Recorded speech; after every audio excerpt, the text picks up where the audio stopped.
ボールを描いた今に至るまで鳥山さんは漫画の賞を取ったことがないんですね、一度も。だから日本では無冠の帝王って言われてます。 Salut l'équipe, bienvenue dans un nouvel épisode de Bingo Book. Dans les précédents épisodes, on a parlé de grands noms du manga. On va rester sur cette lignée, puisque je vais vous parler d'un des auteurs les plus marquants, certainement le mangaka préféré de ton mangaka préféré. Je pense que tu l'auras deviné au titre, on va parler de Akira Toriyama et de son œuvre phare, Dragon Ball.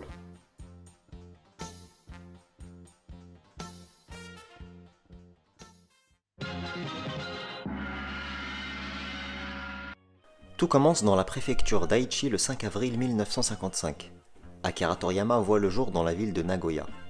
Il n'y a rien de bien pertinent à noter sur sa jeunesse, si ce n'est le fait que, guidé par sa passion pour le dessin, il suit une spécialité art au lycée. Très rapidement et contre l'avis de ses parents, le jeune Toriyama décide d'abandonner ses études pour se lancer dans la vie active. Et c'est à l'âge de 20 ans qu'il commence à travailler dans une boîte de dessin publicitaire. Mais le monde du travail et les obligations de la vie en entreprise ne semblent pas être faites pour lui.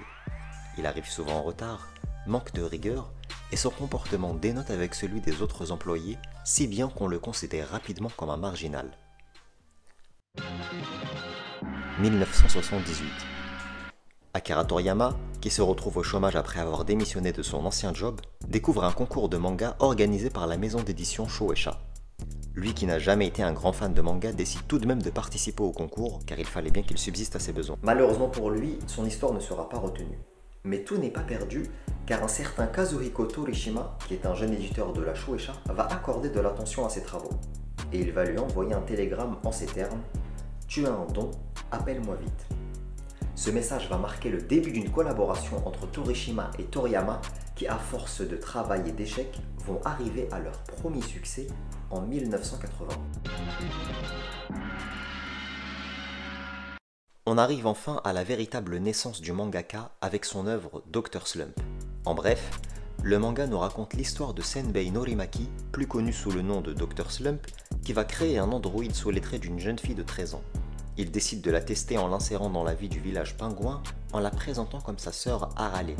Cependant, les super pouvoirs et la naïveté de la petite fille vont chambouler la vie du village et de ses habitants un peu extravagants.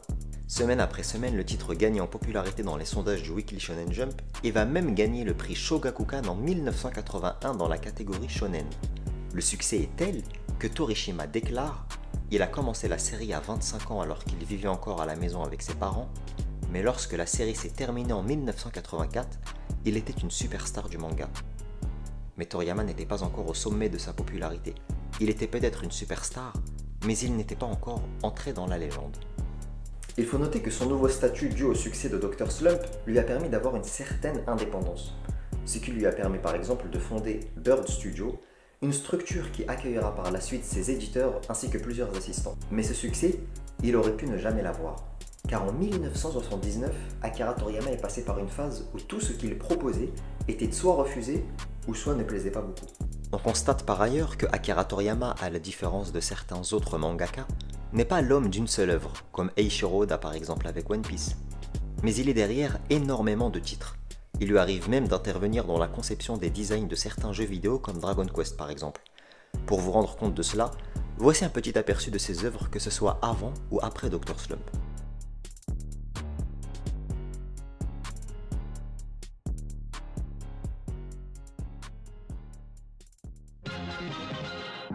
« 1983. Pour en revenir à Dr. Slump, bien que le manga plaise au public à tel point qu'il eut le droit à une adaptation animée, Toriyama commence à se lasser. En effet, il n'a jamais aimé se lancer dans des histoires trop longues. Mais le succès de la série l'empêche d'arrêter brutalement son manga, et c'est pourquoi, en parallèle de son temps de travail consacré à l'élaboration du chapitre hebdomadaire de Dr. Slump, il commence à écrire un nouveau scénario d'une histoire courte, intitulée Dragon Boy. Je pense que vous l'aurez deviné au nom, c'est le précurseur du manga que nous connaissons tous. Dragon Boy nous raconte l'histoire d'un jeune garçon s'entraînant aux arts martiaux qui, accompagné d'un nuage magique, doit escorter une princesse vers un royaume étranger. Rien qu'au synopsis, on reconnaît facilement les similitudes avec Dragon Ball, et par ailleurs, on y trouve toujours la marque de l'auteur avec son humour particulier que l'on observe dans Dr. Slump, et qui sera aussi présent dans les débuts de Dragon Ball.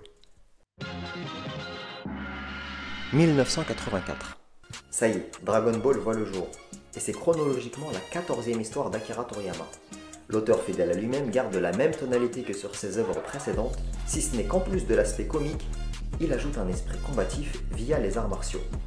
Le folklore asiatique a aussi une place importante, et l'inspiration du conte La Pérégrination vers l'Ouest est très clairement visible dans les débuts de l'histoire.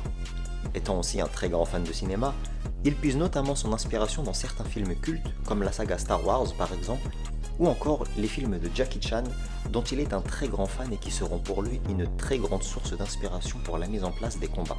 Il est à noter qu'à la différence de Dr. Slump, dans Dragon Ball, Toriyama n'insiste plus autant sur la comédie, bien qu'elle y occupe tout de même une place importante, mais se concentre davantage sur l'histoire.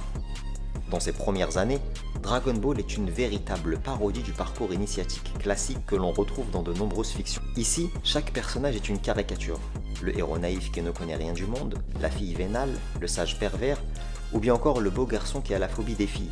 Et même dans les moments critiques où l'arc atteint son climax, l'issue comporte toujours une touche humoristique. Mais malheureusement, les débuts de Dragon Ball ne convainquent pas. L'œuvre perd des places peu à peu dans le sondage de popularité du Jump, et le manga n'a pas la même cote que Dr. Slump. C'est alors que sur les conseils de Torishima, Toriyama décide de donner une place plus importante aux arts martiaux, et cela nous amène au mythique Tenkaichi Budokai qui constitue un tournant majeur pour l'œuvre. C'est à ce moment-là que Dragon Ball va gagner en popularité. Et pourtant, cela aurait pu ne jamais arriver, car à la base, Toriyama voulait faire durer sa nouvelle œuvre sur environ 1 an, ce qui correspond en fait à la fin de l'arc de la recherche des Dragon Ball. Pour Dragon Ball, Toriyama ne prévoyait son histoire que 3 chapitres à l'avance. On est donc bien loin de l'œuvre pensée de A à Z avec une fin déterminée depuis le début. Au contraire, on peut même dire que quasiment chaque fin d'arc pouvait être la potentielle fin du manga.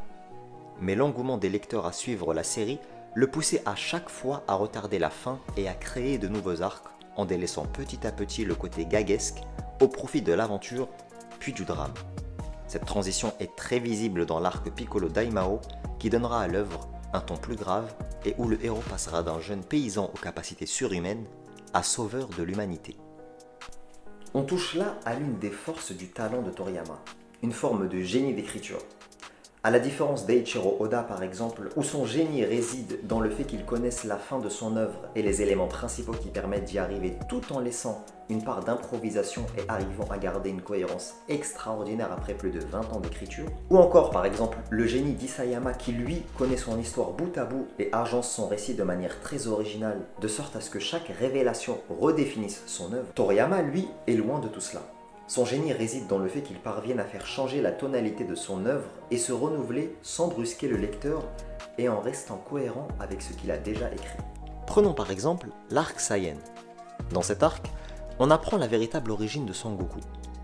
On pourrait donc dire que la révélation sur ses origines extraterrestres préfigurait déjà dans les débuts de Dragon Ball, lorsque Goku se transformait en singe géant et que ses amis se questionnaient sur son humanité.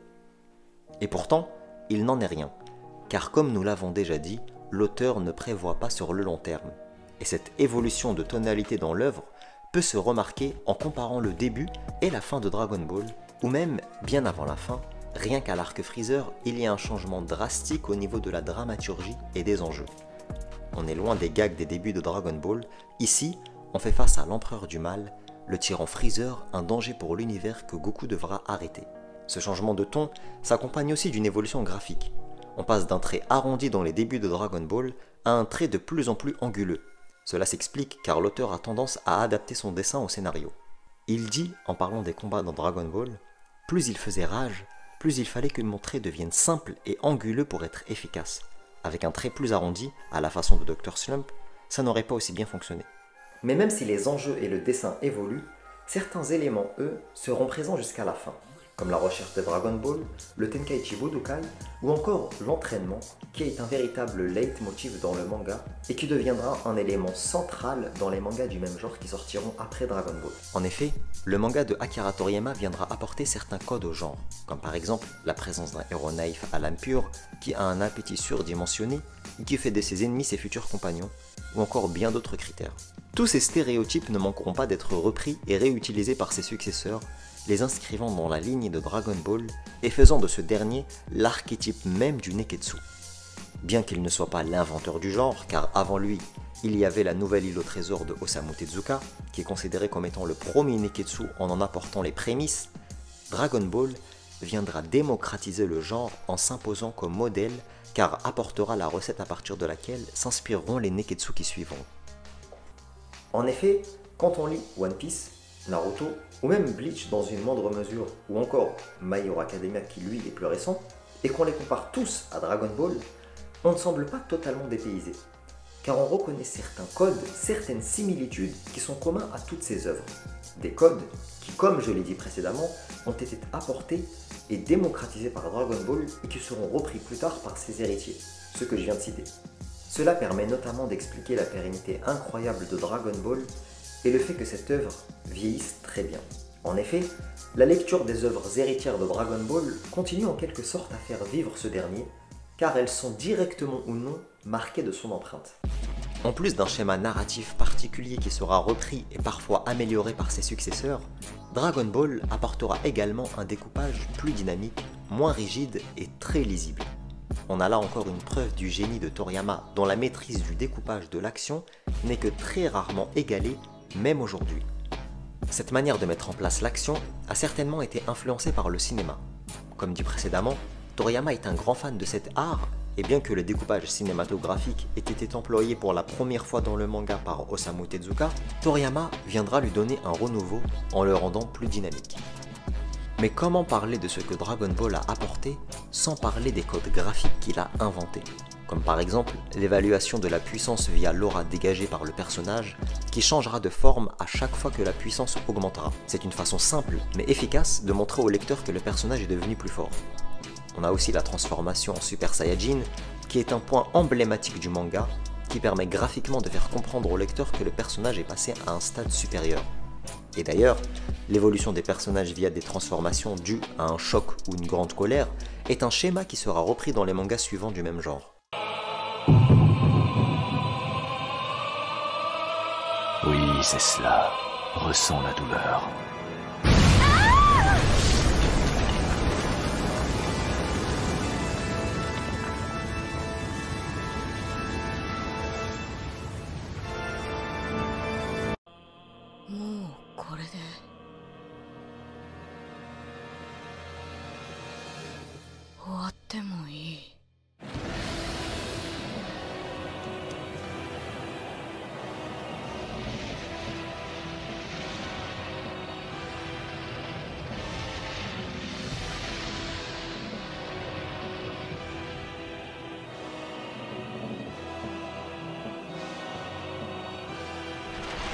On peut coupler à l'aura de puissance le monde qui tremble lorsqu'un personnage à la puissance écrasante se manifeste. On a aussi les yeux sans pupille, synonyme de perte de contrôle, de colère intense ou de changement d'état. En bref, en plus de s'imposer comme archétype d'un genre et d'apporter une révolution dans le découpage de l'action, Dragon Ball apportera aussi une révolution graphique au manga en venant créer des nouveaux codes. En dehors du Japon, le 2 mars 1988, la série fait son apparition sur l'écran des Français pour la première fois dans la célèbre émission du Club Dorothée. Avec d'autres œuvres issues de la Japanimation telles que Nicky Larson ou Les Chevaliers du Zodiaque, cette vague d'anime qui suit l'ère de Goldorak marque un tournant majeur pour la culture manga à l'international.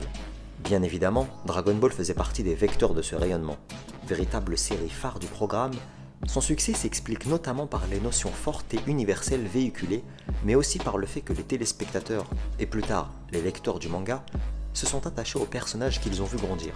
Dans Dragon Ball, on suit un enfant à la queue de singe, un peu étrange, qui va grandir et gagner peu à peu en maturité. Il va devenir mari, puis père, un père qui certes manque parfois à ses responsabilités, mais qui n'en reste pas moins sage derrière cet air naïf.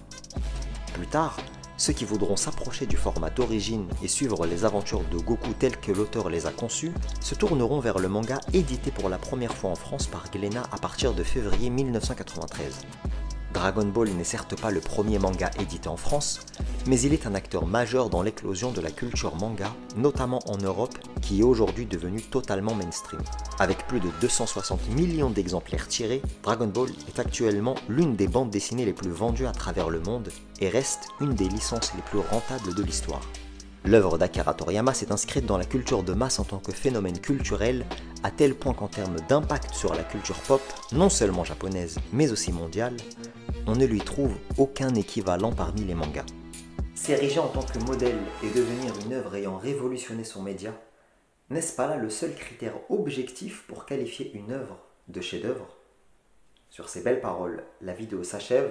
J'espère qu'elle vous aura plu. Si c'est le cas, n'hésitez pas à nous le faire savoir. Et moi, je vous dis à la prochaine, l'équipe.